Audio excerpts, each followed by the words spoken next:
Salut, c'est Julien. Aujourd'hui, on va parler DNS. Quand tu tapes google.fr, ton PC ne comprend pas ça. Il comprend une adresse IP.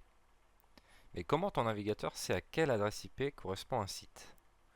C'est exactement le rôle du DNS. Alors, c'est quoi le DNS? DNS, c'est Domain Name Server. En gros, c'est un annuaire sur Internet qui fait la correspondance entre un nom de site et une adresse IP. Exemple, tu tapes google.fr, ça va faire la correspondance avec une adresse IP. Alors, il faut savoir qu'un site peut avoir plusieurs adresses IP et ça peut changer.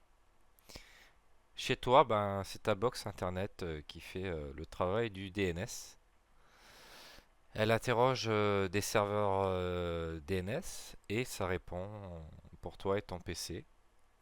Je vais te donner quelques exemples de DNS public. Par exemple, c'est 8.8.8.8, c'est un DNS Google.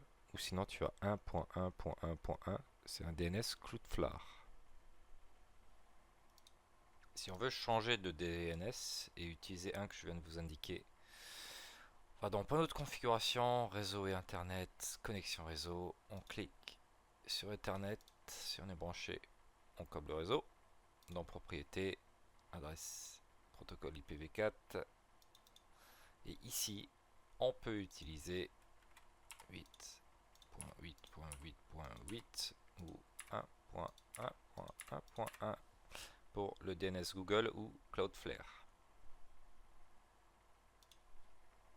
Le principal intérêt d'utiliser un autre DNS que celui proposé automatiquement par votre box internet, c'est si jamais vous essayez d'accéder à un site et que celui-ci ne charge pas, on peut essayer d'utiliser un DNS annexe et voir si on peut bien accéder à ce site après avoir fait cette petite modification.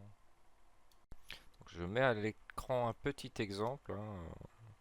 Donc là, on a notre ordinateur portable, on tape un site web, le DNS nous renvoie son adresse IP et on accède au site web.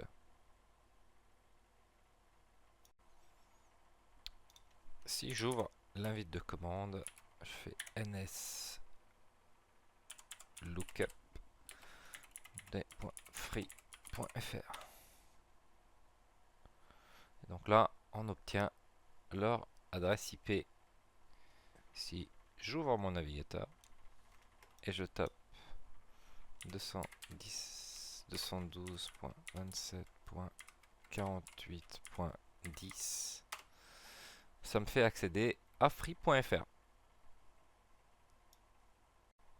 Donc là, je vous ai montré indirectement ce que fait à chaque fois votre box pour accéder à un site web. Donc ça fait la correspondance avec free.fr et son adresse IP. Et si j'ouvre mon navigateur internet, je tape cette adresse IP, ça me mène directement sur le site. Donc tout ça c'est fait en fond. Et vous le remarquez même pas. Maintenant, en cas concret, hein, si un site ne fonctionne pas, ça peut venir du DNS qui est HS ou d'une mauvaise résolution. Et la commande nslookup que je viens de vous montrer est justement très utile pour diagnostiquer les problèmes de DNS. En conclusion, sans DNS, il faudrait retenir les adresses IP de chaque site et c'est pas trop gérable. Dis-moi en commentaire si tu connaissais le DNS. Merci d'avoir regardé cette vidéo.